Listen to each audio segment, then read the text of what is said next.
Hi, everyone. It is July 23rd, 2021. This is a 6-minute and 22-second video, but it is very well put together. It shows the criminal families that have run California forever, and they're in Washington, D.C. It really is unfortunate that we vote for people that we don't even check out. And we've been doing that my entire life. So, you get what you vote for, I guess, huh? All right, check this out. Pat Brown's father, Edmund Joseph Brown, was known for running scams and gambling operations in San Francisco. With the help of businessman William Newsom II, Pat Brown became governor of California for 2 terms. During his governorship, he awarded the Squaw Valley concession contract to William Newsom III and his partner, John Pelosi. The deal was criticized for the state of California paying for everything and getting nothing. William Newsom III grew up with the governor's son, Jerry, who was training to be a Jesuit priest. John Pelosi's son, Paul, married Nancy D'Alessandro, daughter of Thomas D'Alessandro Jr., who was known for smuggling heroin into the U.S. with Lucky Luciano and the Baltimore Mafia. John Pelosi's son, Ron, married William Newsom's daughter, Barbara. Over ongoing disputes about the Squaw Valley concession, William Newsom Sr. threatened to hurt the governor politically, just as Governor Brown was running for a 3rd term against Ronald Reagan. He lost.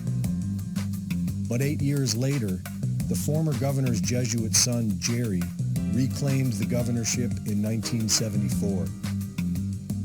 He appointed William Newsom III to a Placer County judgeship in 1975, and 3 years later to the State Court of Appeal. William Newsom was an attorney for oil magnate J. Paul Getty, named in the 1966 Guinness Book of World Records as the world's richest private citizen. And while serving on the appellate bench in the 1980s, he helped Getty's son, Gordon, secure a change in state trust law that allowed him to claim his share of a multi-heir trust. After Newsom retired from the bench, he became administrator of the Getty Trust and provided seed money for his son Gavin Newsom, Nancy Pelosi's nephew, to start the plump jack business that led to a career in San Francisco politics as mayor of San Francisco and lieutenant governor of the state of California. Gavin Newsom was informally adopted by the Gettys after his parents divorced, and recently succeeded family friend Jerry Brown to be the current governor of California. For 80 years, these 4 families have ruled over the state of California politically. And with the help of Kamala Harris, Maxine Waters, Adam Schiff, and Dianne Feinstein, California's uncontrollable state government spending has amounted to over $2 trillion in debt and the highest tax rates in the country. The homelessness population is on the rise so much that a typhus outbreak has reached epidemic levels. Thousands of needles from illicit drugs litter the streets. They have made California a sanctuary state. They have been steadily chiseling away at the Second Amendment. They have passed laws for mandatory vaccinations. And they continue to aggressively oppose our president on every front. On October 1st, 2016, right before Donald Trump won the election, President Obama transferred full control of the internet from the U.S. government to an independent California nonprofit organization. In a cyber war scenario, the U.S. government may not have control over the internet, even if it secures military and government domains and IP addresses. The targets in cyber warfare are likely to be civilian, and the U.S. government requires private sector infrastructure to operate. Since the internet underpins our computer systems, electrical grids, communication systems, and other critical infrastructure, our entire civilian society could be at risk. Who controls California? Who controls the four families? What is a republic? For newswars.com, this is Greg Reese. Criminals.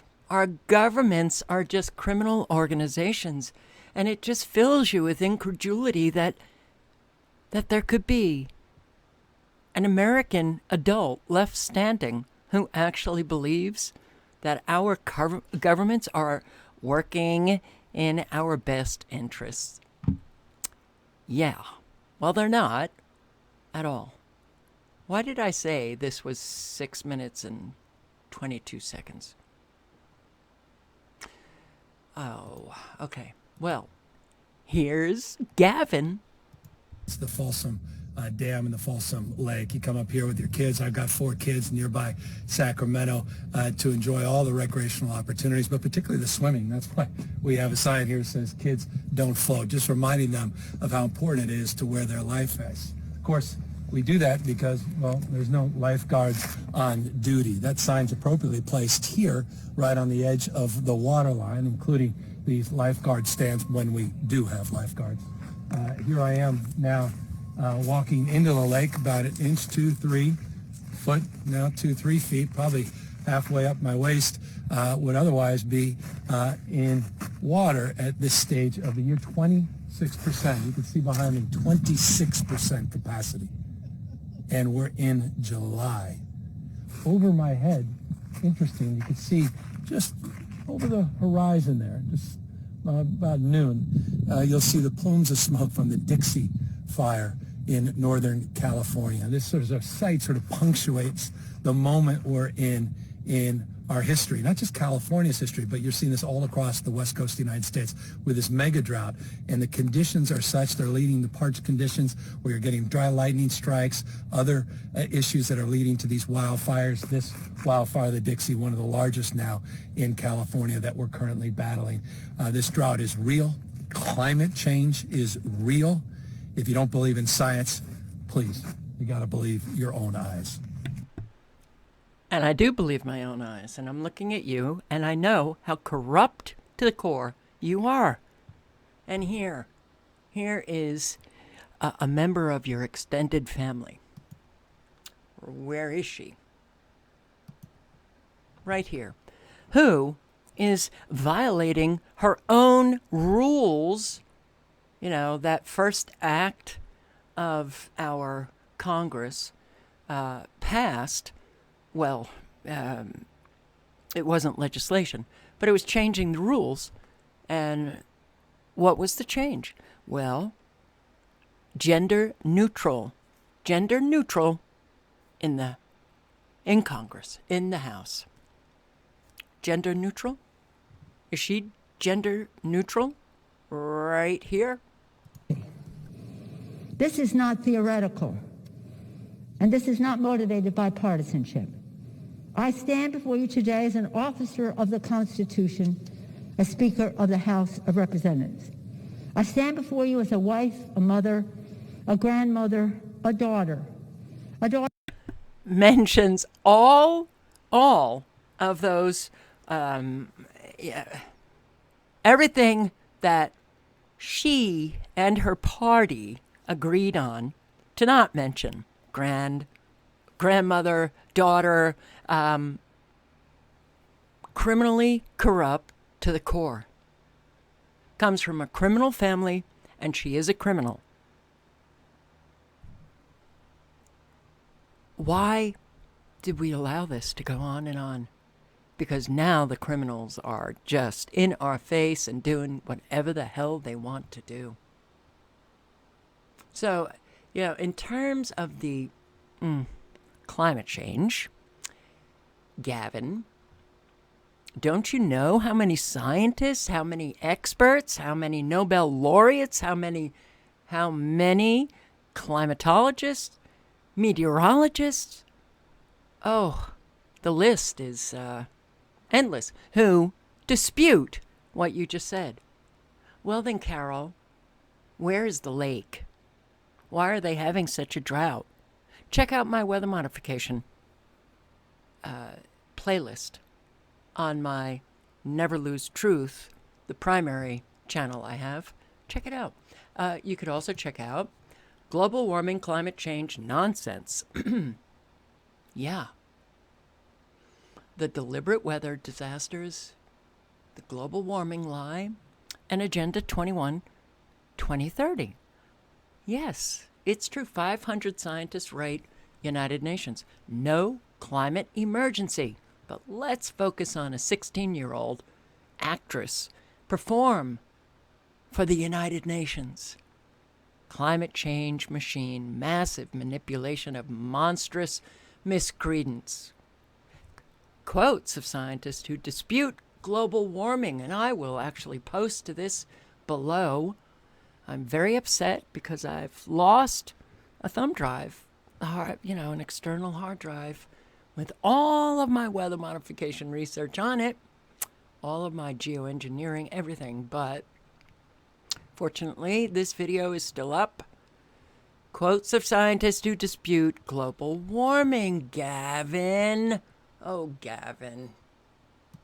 Come on. No one is anti-science. But, well, you just have to say that because, well, you're either on board with the criminal, corrupt to the core politicians who are pushing this climate change nonsense, or you're anti-science. Really? God, is there no in-between? Can't there be an in-between? Can't we get rid of all of this bullshit that we say here in the good old United States? Anti-vaxxer, anti-science, anti. All right. Oh, man. Despite evidence, climate change lie continues. Why did Trump keep Obama scientists? Makes you wonder. Part 1, climate change lie, the basis of Agenda 2030, sustainability. It must be stopped. Mainstream media, global warming hysteria explodes. Dangerous ramifications for all when lies are believed. And a compilation of scientists speak truth regarding global warming. It's fraud, data manipulation, and not science. Yeah. Nobel laureate in physics. Global warming is pseudoscience. He must be anti-science, right? The Prime Minister of Australia can't remember when Howard attacks the teaching of climate change. He even says it's,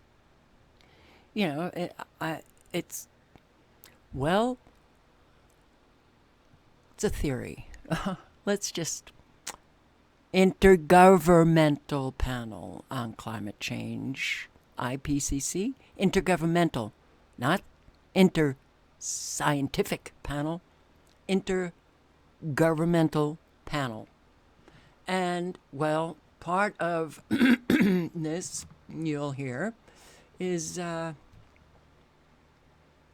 expert in the field of climatology or climate, this whole climate change stuff, says the IPCC reports, their assessments, are worthy of the nearest trash bin.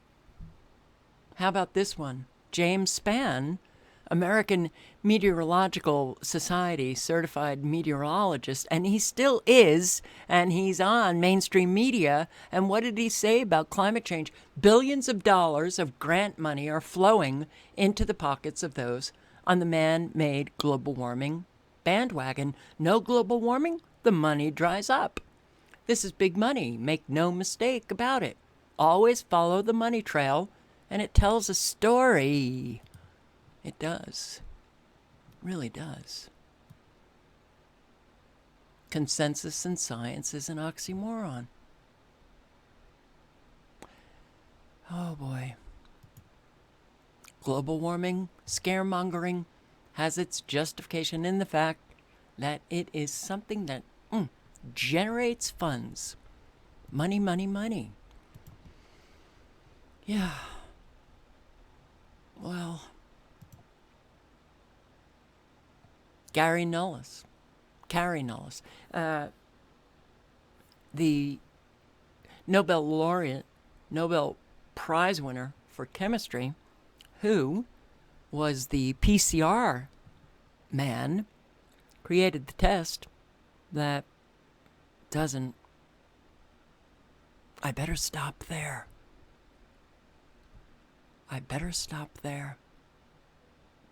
He's actually very cute. In my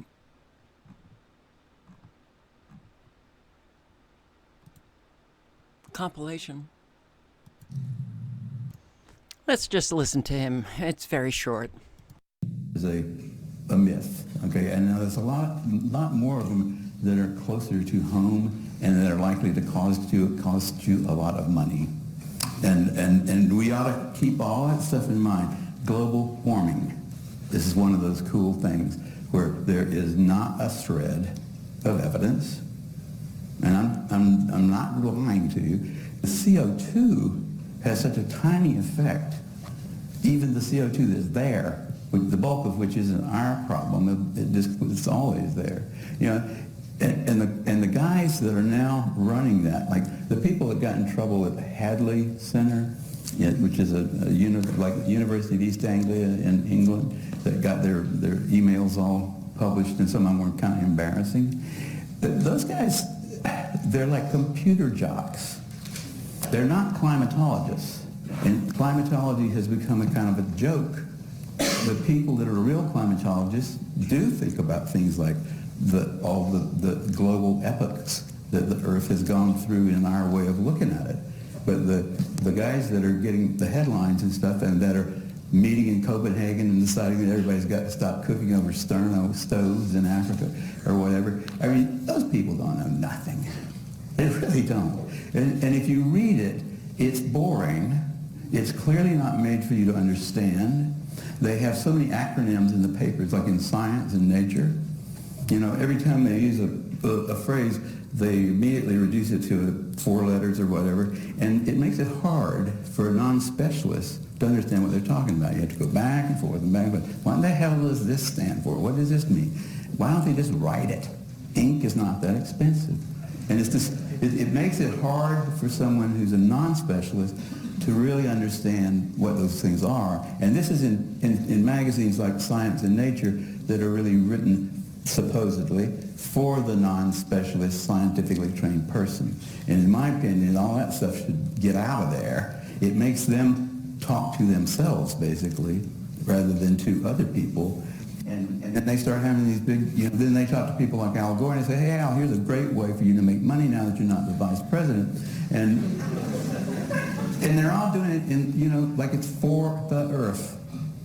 Save the earth from people or something. I'm not sure what it is. I know I'm not causing climate change. I mean, when I'm riding my bicycle, I'm blowing out a little CO2. And there's probably somebody with a satellite watching me. The IPCC is always checking you out. And they're going to say, you're polluting. And I'm just breathing. I'm just breathing. Well, oh boy, I don't know why I'm so hung up on liars. Liars lie. I can't stand that people believe them, because it's so dangerous. It's really destroying people's lives. It's easier to silence scientific dissent by utilizing the politics of personal destruction than to actually debate them on the merits of their arguments. That should tell you something about the global warming debate. Yes, you have to accept what we say or you're anti-science. Wow. There is none right now. No debate. It's either you believe or you are discredited. That's unfair, don't you think? The public has been repeatedly misled that there is a scientific consensus on global warming. Totally false.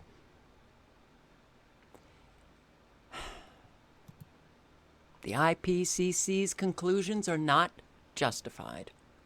As a result of publicly challenging the IPCC's consensus, I have been called a climate denier. Dr. Judith Curry, American climatologist, former chair of the School of Earth and Atmospheric Sciences at the Georgia Institute of Technology. She quit. She hung in as long as she could, but she quit because the lie took over academia. And she couldn't, she was being so just trashed by her own colleagues.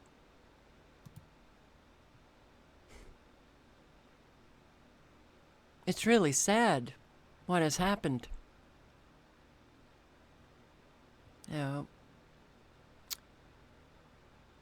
Australian climate researcher on the IPCC's latest report that is being used to justify the claim we only have 12 years left.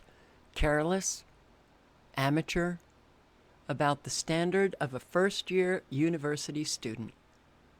Data incorrectly adjusted in a way that exaggerates warming. Oh boy. Dr. Judith Curry, we need to put down the IPCC as soon as possible. Not to protect the patient who seems to be thriving in its own little cocoon, but for the sake of the rest of us whom is trying to infect with its disease. Fortunately, much of the population seems to be immune, but some governments seem highly susceptible to the disease.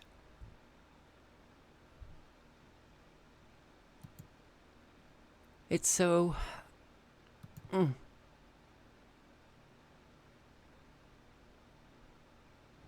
Calling for the UN report to be torn up and tossed out, along with the entire IPCC process, which produced such a misleading and potentially dangerous document, an embarrassment of internal inconsistency beyond misleading, entirely self-serving.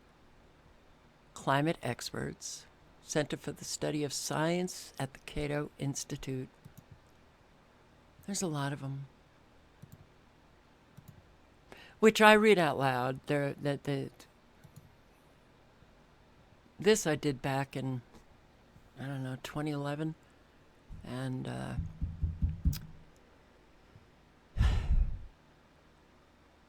didn't realize that I was using such small type.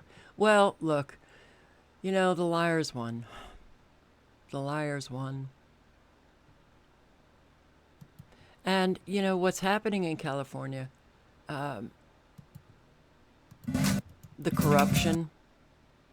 How about the Cuomos in New York, right? You got these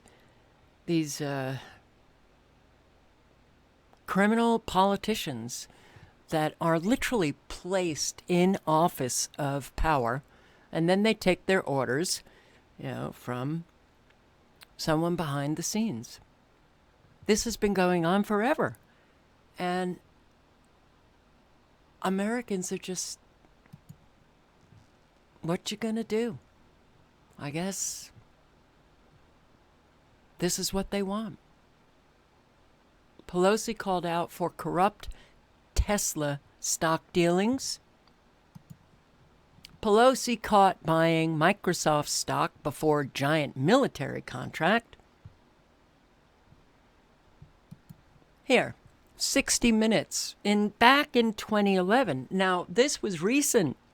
They all, the insider trading of Congress persons, well, they're just making a fortune off their positions. Dianne Feinstein, California. She made, I think, $1 billion off the Iraq War.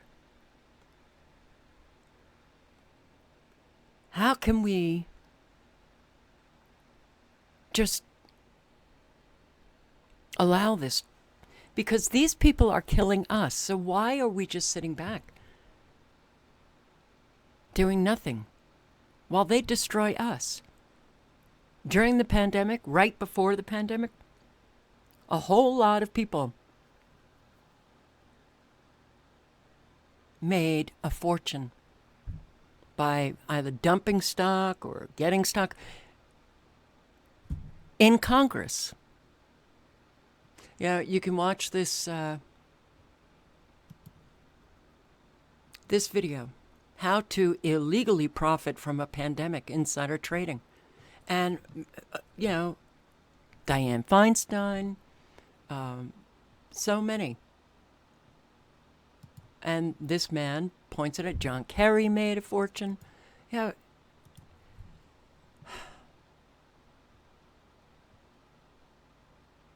So, this was recent. This was the Tesla, Some lawmakers looking a little bit more like money makers these days. See what we did there. Senator Dianne Feinstein didn't report her husband's stock purchase in a timely manner, says that she is willing to pay a fine over that failure.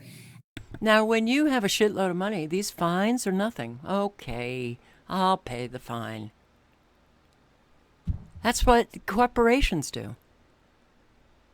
They behave criminally, and then they just pay a fine. It's part of business. It's part of being a congressional representative who represents themselves, not the people they're supposed to be representing. And a move Speaker Pelosi made is also sounding some alarms. Pelosi or her husband bought $1 million worth of Tesla stock. Now, here's the catch. She is working to pass Biden's clean energy initiatives, which includes subsidies for electric cars. So she now stands to potentially directly benefit. Interesting. Oh, wow. But full disclosure, I also bought some Roblox shares on the IPO. Big believer in the company. My son is truly full obsessed disclosure, with the game. like I've said, put forward. Okay, that out of the way. Now look, if you look at what happened here, the Pelosi family buys these on March 19th. March 31st, Microsoft scores a $22 billion deal over 10 years, which obviously affects the stock price. Now, as Ryan Grimm has pointed out here, which is that, well, if she had insider information, it's illegal. But if she didn't, it's not, because Congress writes their own laws about what they're required to disclose or not. They only even recently made disclosure a thing. Now look, maybe I'm crazy. I just looked it up. Nancy Pelosi is the 7th richest person in 2020 in Congress. She has a net worth of $114 million, $114.7 million. Is it so much to ask to say that the number 3 person in line for the presidency of the United States should have to liquidate their stock holdings or at the very least, not actively trade stocks while in office? Go ahead and do it. The American people don't care. Why do we even have money in politics? Oh, isn't that, a real ingredient for corruption? Back in 2011. I wanted to ask you why you and your husband, back in March of 2008, accepted and participated in a very large IPO deal from Visa. At a time there was major legislation affecting the credit card companies making its way through the House. And did you consider that to be a conflict of interest? I don't know what your point is of your question. Is there some point that you want to make with that? Well, They're also really stupid. Did you not get the point of that question? I did. I guess what I'm asking is, do you think it's all right for a speaker to accept a very preferential and favorable stock deal. Well, we didn't. And you participated in the IPO. Well, I have many And at the time you were investments, but I Speaker don't of the think- House. You don't think it was a conflict of interest or had the appearance of a conflict of interest? It only has appearance if you decide that you're going to have elaborate on a false premise. But it's not true, and that's that. I don't understand what part's not true. Yes, sir. That I would act upon an investment. Yes, sir. Congresswoman Pelosi pointed out that the tough credit card legislation eventually passed, but it was 2 years later and was initiated in the Senate. I will hold my record in terms of fighting the credit card companies as a Speaker of the House or as a member of Congress. These people are so despicable, so disgusting. You know, there's so much manipulation that goes on. There's so, insider trading is a crime, and they all do it. But you just heard Pelosi. Well, I didn't. And that's it, full stop. Senator Dianne Feinstein. This is a recent one, 2020, May 14. They give to their spouses tips that they know because of their positions, and then they benefit from it.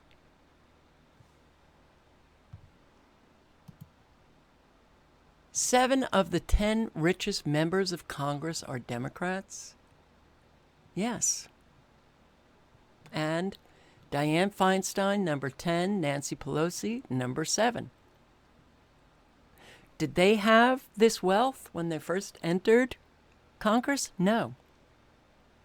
They were able to, profit off of their positions.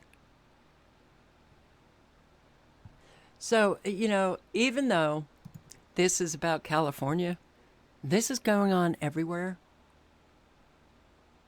And, we just listen to the lies, and do nothing about it. These people are literally destroying the planet, destroying all life. All you have to do is do a little bit of research and learn that they're lying. Lying. But that's what we've been doing forever, right? Oh, politicians lie? Politicians destroy your life by their lies. Every adult should be very interested in learning the truth about what they say.